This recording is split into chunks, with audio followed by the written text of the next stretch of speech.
Amma açığı Tolikin verilişini bağlanmağını üzüldüm, nə yalan deyim.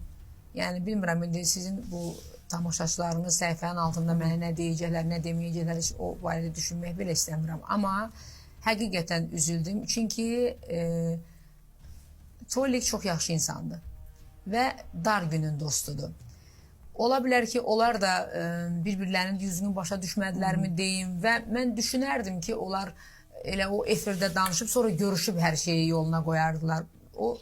O dərəcəyə gətirib çatdırmaq məncə ehtiyac yox idi. Və Səidən özü də yəni bunu inkar eləmir ki, mən efirə açıq da geyinirəm və istədiyim kimi də danışıram, yəni bu deməkdir. Sənəti də ki, Səidəni mən onun məhnəlarını da sevirəm, yaxşı oxuyur Səidə. Amma nə bilim, vallah, belə görünür ki, Səidə tərəzi güclü oldu da.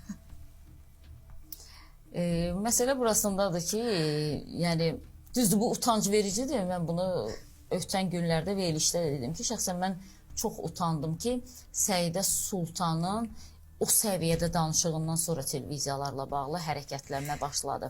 Amma bəlkə də bundan qabaq artıq hazırlıqlar gedirdi, gəldi ilə bu məqama düşdü. Bu da ola bilər. Bəlkə də o da bilmədiyimiz bardağı daşıran son bizim damla bilmədiyimiz məsələsi. bəlkə də elə şeylər var ki, bəlkə də bu hazırlıqlar gedirdi. Amma bu Səidə xanımın çıxışından sonra bunlar üst-üstə düşdü.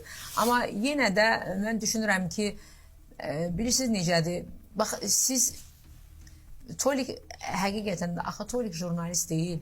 Tolik jurnalistikanı bitirməyibdir və o bir şovmendir, bir prodüserdir da, yəni o efirdə sizi kimi efiri təqdim eləyə bilməz, sizi kimi efiri apara bilməz. Profesional insanlar başqa olurlar, onların məsələn işinin peşəkarı olmaq başqa bir şeydir. Bəlkə ola bilər ki, onun hansısa bir xırda səhvi ola bilər, amma yenə də televiziyada, bu televiziyanın qarşısında insan özünü o cür bəlkə də təqdim etməməlidir. Bəli.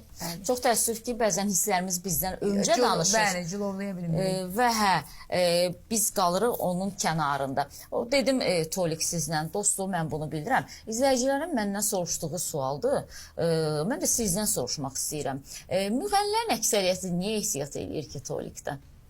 Əslində bu verilişdə biz özümüzdən danışmalıyıq, amma yenə də deyirəm, yaxın dostsuz, ona görə deyirəm. Hətta bəzən mənə də yazırlar ki, Səidə xanımın da deyəsən nəysə qara işi var Tolikin yanında, ona görə onun tərəfini tutur və çox təəssüf ki, hələ də mən bəzi izləyicilərə anlada bilməmişəm ki, mən ümumiyyətlə həyatda heç vaxt heç kimin tərəfini tutmaram.